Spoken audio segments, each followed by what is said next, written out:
आणि आजची मोठी बातमी, दिल्लीमध्ये संसद परिसरामधील आंदोलनामध्ये जखमी झालेल्या दिल्ली पोलिसांच्या कुटुंबियांनी आज पत्रकार परिषद घेतली। वडील जखमी झाले, त्यांची वर्दी रक्ताने लाल झाली। आंदोलनामध्ये गुंड होते असा आरोप पोलीस कुटुंबियांनी केलाय। तर भाजपच्या गुंडांकडूनच दिल्ली पोलिसांवर दगडफेक करण्यात आली असा आरोप अभिजीत तिपके यांनी केलाय। को 10 बजे के करीब पापा के कलीग्स उन्हें घर लेके आए और उनकी यूनिफॉर्म पूरी खून से लाल थी। उन्हें ऐसे देख के हमारे लिए बहुत पेनफुल था। उनके सर पे 4 टाके आए हुए थे, जो कि छोटी मोटी चोट नहीं थी। उसके अगले दिन ही जब मुझे पता चला कि जिन लोगों ने मेरे फादर पे अटैक किया था वो लोग सुप्रीम कोर्ट जा रहे हैं अपना क्राइम वर्कशॉप करने। एक स्टोन उनके हेड पे हिट कर गया एंड उनका सर फट गया और उन्हें इंजरी हो गई। मैं जो प्रोटेस्ट था वो स्टूडेंट प्रोटेस्ट था, पर उसमें बस स्टूडेंट्स नहीं थे, उसमें राउडीज थे, उसमें गुंडे थे जो इस अपॉर्चुनिटी का यूज करे थे टू क्रिएट केओस और पुलिस वालों को इंजर करने के लिए, उन्हें हर्ट करने के लिए। तो ड्यूटी के दौरान हेलमेट दिया जाता है, उनका हेलमेट भी पूरी तरह से टूट गया था और यदि कोई पत्थर का टुकड़ा हेलमेट टूटने के बाद उनके सर पर लगता तो शायद वो आज इस दुनिया में नहीं रहते। उनके राइट के बारे में या उनकी ड्यूटी पे जो उन पर हमले होते हैं उनके बारे में संज्ञान लिया जाए। मेरे प्रतिनिधि इस चीज के लिए जो संसद में चुने हुए हैं वो संज्ञान लें। पोलिसांवर जी दगडफेक करण्यात आली ती भाजपच्याच गुंडांनी करण्यात आलेली आहे, भाजपच्याच गुंडांनी केलेली आहे। मी आंदोलन ज्या दिवशी सुरू झालं त्याच्या पहिल्या दिवसापासून म्हणत होतो की बीजेपीचे गुंड या आंदोलनात पाठवण्यात येतील आणि जे अशा प्रकारच्या गोष्टी करतील आणि त्याचा आरोप आमच्यावर लावण्यात येतील। हे जे काय केलेले बाहेरून जे भाजपने गुंडे पाठवले होते त्यांनीच केले होते आणि जे पोलिसांसोबत झाले तेही वाईट आहे। दगड कोणी आणून ठेवली होती? ट्रकांनी दगडांनी भरलेला जर ट्रक उभा होता जंतर मंतरवर तो कस काय आला? तो पोलिसांनी जाणून ठेवला, हे मला कसं काय माहिती? जेव्हा मी पोलिसांना विचारलं हा दगडांनी भरलेला ट्रक इथं करतो काय 20 जुलैला सकाळी, तेव्हा पोलिसांनी मला सांगितलं हा एमसीडीचा ट्रक आहे। दगडांनी भरलेला ट्रक हा जंतर मंतरवर काय करत होता?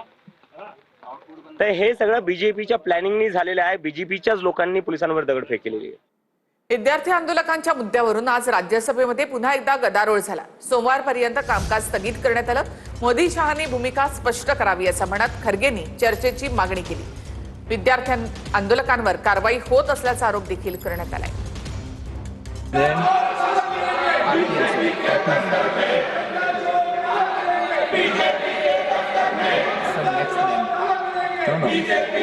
Let him continue. It's over. The House stands adjourned to meet at 11 a.m. on Monday, 3rd August 2026.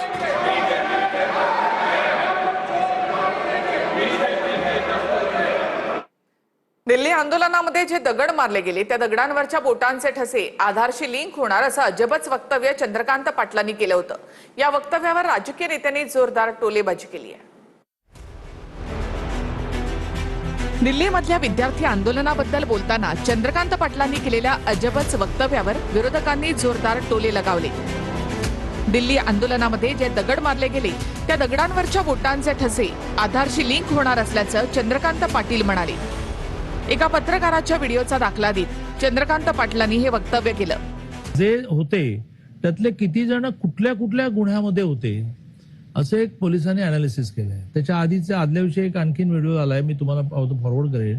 Rahul Kulkarni तर खूप चाललाय, तर त्यातल्या आदल्या दिवशी याच्यामध्ये त्यांनी असं म्हटलेलं की तिथे पडलेला एवढंसं दगड पण आम्ही कलेक्ट केला आहे आणि त्याच्यावर साधे जरी बोटाचे फुटप्रिंट्स असतील तर ते आता आधारशी लिंक होतील। जो निलेश गायवळ यांच्या ऑफिस मधनं आजही त्याच्याबद्दल असणारे कॉन्टॅक्ट हे चंद्रकांत पाटलांना जवळनं माहिती आहे। ह्याच्यामध्ये तो जे फिंगरप्रिंट आहे त्यांनी निलेश गायवळचे फिंगरप्रिंट त्यांच्या ऑफिसमध्ये आहेत। ते माझं पुणे पोलिसांना आव्हान आहे ह्याच्यामध्ये। अंगेकरांनी जरा स्वतःची अजून अवकात बनवावी आणि मग चंद्रकांत दादांना अशा खालच्या पातळीवर त्या ठिकाणी बोलावं। अजून तुम्हाला कोण ओळखत नाही, त्याच्यामुळे चंद्रकांत दादांवर बोलत असताना आपली समाजात प्रतिमा कुवत पहिली उभी करा, त्यासाठी कष्ट करा आणि मग मला वाटतं राणा भीमदेवी थाटात नेता म्हणून जर वक्तव्य केलीत तर त्याला कोण बघेल गांभीर्याने, नाहीतर तुमच्या वक्तव्यांना काडीची किंमत कोण देणार नाही, गांभीर्यानं बघणार नाही। संजय राऊत आणि विजय वडेट्टीवार यांनी सुद्धा चंद्रकांत दादांना टोले लगावले। चंद्रकांत पाटलांची शिफारस नोबेल पुरस्कारासाठी करण्यात यावी अशी खोचक मागणी संजय राऊतांनी केली. चंद्रकांत पाटील यांनी हा जो एक नवीन संशोधन केलेलं आहे की दगड जे तिथे आहेत त्या दगडाचे ठसे घेतले जातील आणि त्याच्यानंतर ते आधार कार्डला लिंक केलं जाईल, ह्या त्यांच्या शोधाबद्दल देवेंद्र फडणवीस यांनी नोबेल पुरस्कार समितीला एक शिफारस केली पाहिजे की चंद्रकांत पाटील यांना यावर्षीचं विज्ञान व संशोधन या क्षेत्रातला नोबेल पुरस्कार द्यायला हवा. चंद्रकांत पाटलांना त्यांचेच ठसे घ्यायला पाहिजेत. सत्य काय आहे ते आयला तिथे ठुसे मारलेत आणि ठसे घेताय. लाज वाटत नाही तुम्हाला? त्या तरुणांना ज्या पद्धतीनं तुम्ही बदलला आणि गुंड घातलेत. चंद्रकांत दादा पाटील यांच्या वक्तव्याचा विपर्यास करू नका. काही गाड्यांवर हातांचे ठसे आहेत, त्याच्या मार्फत गुन्हेगारांचा तपास पोलीस अधिकारी करतात. त्या संदर्भानं चंद्रकांत दादांचं ते वक्तव्य होतं. केंद्रीय गृहमंत्री अमित शहा उद्या पुणे दौऱ्यावर आहेत. लोकमान्य टिळक पुरस्कार सोहळ्यासाठी ते हजेरी लावणार आहेत. शहांच्या पुणे दौऱ्यावरून राजकारण चांगलंच तापले. दरम्यान दिल्लीमधील जंतर मंतर परिसरामध्ये विद्यार्थ्यांवर झालेल्या लाठी हल्ल्याच्या विरोधात काँग्रेस उद्या शहांच्या विरोधात निषेध आंदोलन करणार आहे. केंद्रीय गृहमंत्री अमित शहा उद्या पुणे दौऱ्यावर येणार आहेत. शहा उद्या पुण्यातील लोकमान्य टिळक राष्ट्रीय पुरस्कार सोहळ्याला हजेरी लावणार आहेत. उद्या पुण्यामध्ये राष्ट्रीय सुरक्षा सल्लागार अजित डोवाल यांचा लोकमान्य टिळक राष्ट्रीय पुरस्कारानं गौरव करण्यात येणार आहे. मात्र शहांच्या या दौऱ्याला काँग्रेसनं विरोध केल्यामुळे पुण्यामध्ये वातावरण तापलंय. दिल्लीतील जंतर मंतर परिसरामध्ये विद्यार्थ्यांवर झालेल्या लाठी हल्ल्याच्या विरोधामध्ये काँग्रेस उद्या शहांविरोधात निषेध आंदोलन करणार आहे. पोलिसांनी काँग्रेसला पुण्याच्या सातारा रोड परिसरात आंदोलन करण्याची परवानगीही दिली आहे. असे जर तरुणांना बदलून काढणारे, त्यांचं आयुष्य उद्ध्वस्त करणारे गृहमंत्री जर येत असतील तर त्याला काँग्रेस विरोध करणार आणि ती भूमिका काँग्रेसने स्वीकारली आहे. दुसरीकडे शहांच्या दौऱ्यावरून संजय राऊत यांनीही पुन्हा एकदा टीका केली आहे. त्यांना भाजपच्या नवनाथ वन यांनी प्रत्युत्तर दिलंय. ईस्ट इंडिया कंपनीशी 2 हात केले, तुरुंगवास भोगला, त्यांच्या नावाचा पुरस्कार सध्याच्या ईस्ट इंडिया कंपनीचे व्यवस्थापकीय संचालक अमित शहा यांच्या हस्ते देण्याचा घाट ज्या कोणी घातला असेल त्यांच्या बुद्धीची मला कीव येते. पुणेकरांनी त्यांना विरोध करायचं ठरवलेलं आहे आणि त्या पुणेकरांचं मी अभिनंदन करतो. अमित भाई शहा यांचं कर्तृत्व काय आहे हे देशाने बघितलंय आणि ज्या पद्धतीनं उद्धवजी ठाकरे यांनी अभिजित दिपकेला थेट विष्णूचा अवतार म्हणून त्यांचं गुणगौरव केला, त्यांच्या बुद्धीचा कीव संजय राऊत तुम्हाला आला नाही का? ज्या अभिजित दिपकेचं कौतुक करताना तुम्ही देवदेवतांचा अपमान करताय, अभिजित दिपकेला थेट विष्णूचा अवतार म्हणून त्यांचं गुणगौरव गाताय, त्यावेळेला उद्धवजींच्या बुद्धीची संजय राऊतांनी कीव केली पाहिजे. तुकाराम मुंढेंच्या एफडीए विभागाची हायकोर्टाकडनं खरडपट्टी काढण्यात आली. कोर्टाच्या आदेशानुसार काल एफडीएने 7 तास मंत्रालयाच्या कॅन्टीनची तपासणी केली. यामध्ये 98% स्वच्छता असल्याचा अहवाल एफडीएनं कोर्टामध्ये सादर केला. मात्र हायकोर्टाच्या वकिलांनी आज अर्ध्या तासाच्या तपासणीमध्ये काही त्रुटी शोधल्या. यावरूनच हायकोर्टाने एफडीएच्या कामावर प्रश्नचिन्ह उपस्थित केलं. कोर्टाने एफडीएला कसं फटकारलं ते पहा. दुपारी 4 वाजता झालेल्या सुनावणीमध्ये वकिलांच्या पथकाने मंत्रालयाच्या 3ही कॅन्टीनचा अहवाल सादर केला. पथकाने मंत्रालयातील 3ही कॅन्टीनची तपासणी केली. त्यांना अनेक त्रुटी आढळल्या असं कोर्टाचं निरीक्षण आहे. चपलांचा स्टँड मंत्रालयातील कॅन्टीनच्या फ्रीजपेक्षा बरा असतो असं कोर्टानं सुनावलं. मंत्रालयामधील कॅन्टीन 98% स्वच्छ हा अधिकाऱ्यांचा अहवाल खोटा आहे असं कोर्टानं म्हटलं. मंत्रालयातील कॅन्टीनची ड्रेनेज लाईन तुटलेली आहे, पाणी जायला जागा नाही हे निरीक्षण कोर्टानं नोंदवलं. कायदा नियम सगळ्यांना समान हवा, त्यामध्ये व्हीआयपी कल्चर नको असं देखील कोर्टानं सुनावलं. तुम्ही थेट लायसन रद्द करता, आम्ही तरी आधी संधी देतो असं कोर्टानं म्हटलं. मंगळवारी मंत्रालयातील कॅन्टीनची पुन्हा तपासणी करण्याचे आदेश एफडीएला दिले. लायसन्स रद्द करण्यात आलेल्या हॉटेल चालकांना सुद्धा सुधारणेसाठी वेळ द्या असं कोर्टानं म्हटलं. 6 ऑगस्टला याचिकेवर आता पुन्हा एकदा सुनावणी होणार आहे. नाशिकमध्ये खड्ड्यांमुळे 4 मृत्यू झाले असून महायुती सरकारमधल्या 2 मंत्र्यांमध्येच त्यामुळे जुंपली आहे. या मृत्यूला जबाबदार कोण? महाजनांनी लक्ष घालावं असं भुजबळ यांनी म्हटलं. कुंभमेळा नागरिकांच्या जीवावर बेतता कामा नये असंही भुजबळांनी म्हटलं आहे. तर कुंभमेळा मंत्री म्हणून माझीच जबाबदारी, संबंधितांवर कारवाई करणार असं महाजन यांनी म्हटलंय. नाशिकमधल्या खड्ड्यांमुळे 5 महिन्यात 4 जणांनी जीव गमावल्यानंतर महायुती सरकारमधल्या 2 मंत्र्यांमध्ये जुंपली आहे. कारण खड्ड्यांमुळे झालेल्या मृत्यूंना महापालिका जबाबदार आहे की कुंभमेळा प्राधिकरण हे स्पष्ट करण्याची मागणी छगन भुजबळांनी केली आहे.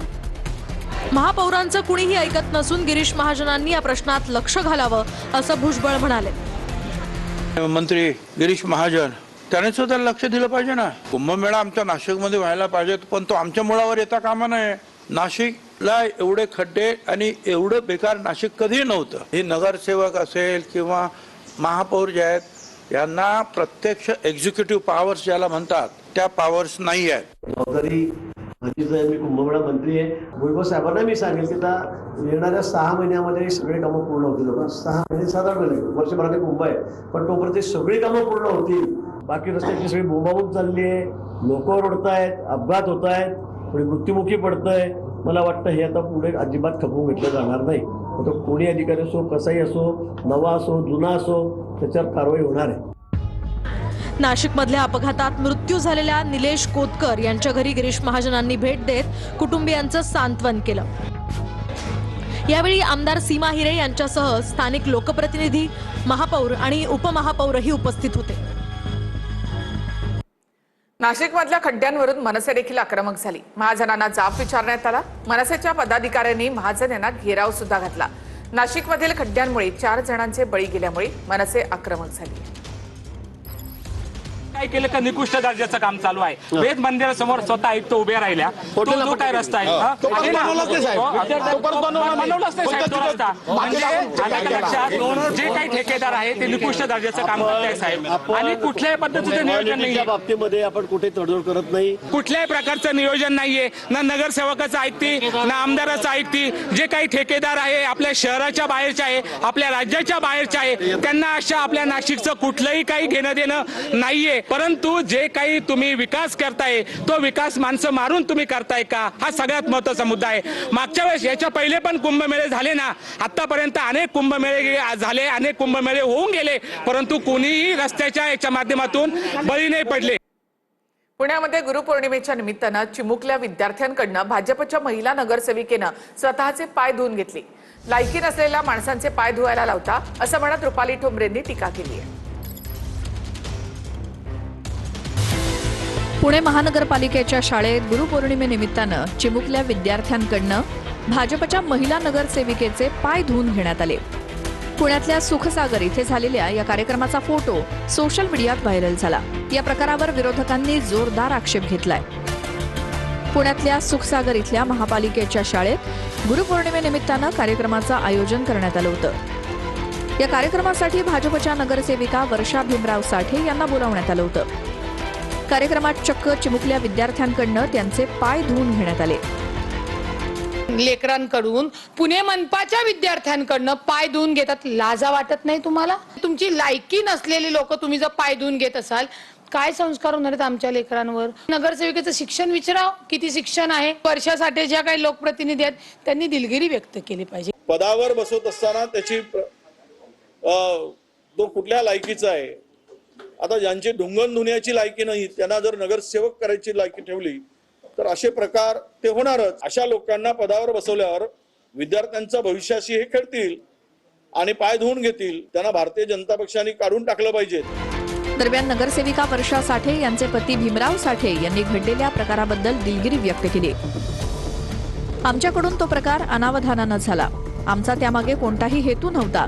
शाळेत कार्यक्रम सुरू असताना नगरसेविका तिथे गेल्या होत्या, त्यावेळी हा प्रकार घडलाय, असं स्पष्टीकरण भीमराव साठे यांनी दिलंय. दरम्यान शाळेत नगरसेविकेला नेमकं कोणी बोलावलं? चिमुकल्या विद्यार्थ्यांना नगरसेविकेचे पाय धुवा असं कोणी सांगितलं? नगरसेविकेनंही त्या चिमुकल्यांकडनं पाय कसे काय धुवून घेतले याची चौकशी करण्याची मागणी विरोधकांनी केली आहे. आपण पाहूयात राम मंदिर दान चोरी प्रकरणामध्ये संसदेच्या बाहेर विरोधकांनी उपहासात्मक आंदोलन केलेलं आहे. उपहासात्मक आंदोलनामध्ये पप्पू यादव हे पुजारी बनले. आंदोलनाच्या दरम्यान प्रतिकात्मक दानपेटी सुद्धा पळवण्यात आली. तर विरोधकांनी देवाचा अपमान केला, माफी मागावी अशी मागणी भाजपनं केली. राम मंदिर दानचोरी प्रकरणावरून विरोधी पक्षाच्या खासदारांनी आज पुन्हा संसदेबाहेर उपहासात्मक आंदोलन केलं. अपक्ष खासदार पप्पू यादव यावेळी पुजाऱ्याच्या वेशात संसद परिसरात आले होते. त्यांनी आंदोलनात ठेवलेली प्रतिकात्मक दानपेटी पळवली. राम मंदिर दानचोरी प्रकरणाच्या मुद्द्यावर चर्चा व्हावी या मागणीसाठी विरोधी पक्षाच्या खासदारांनी हे अनोखं आंदोलन केलं. अयोध्येतील राम मंदिरात भक्तांनी दिलेली कोट्यवधी रुपयांची देणगी चोरी केल्याचं प्रकरण समोर आलंय. या प्रकरणात पोलिसांनी अनेकांना अटक केली असून आता एसआयटी कडून या प्रकरणाची चौकशी सुरू आहे.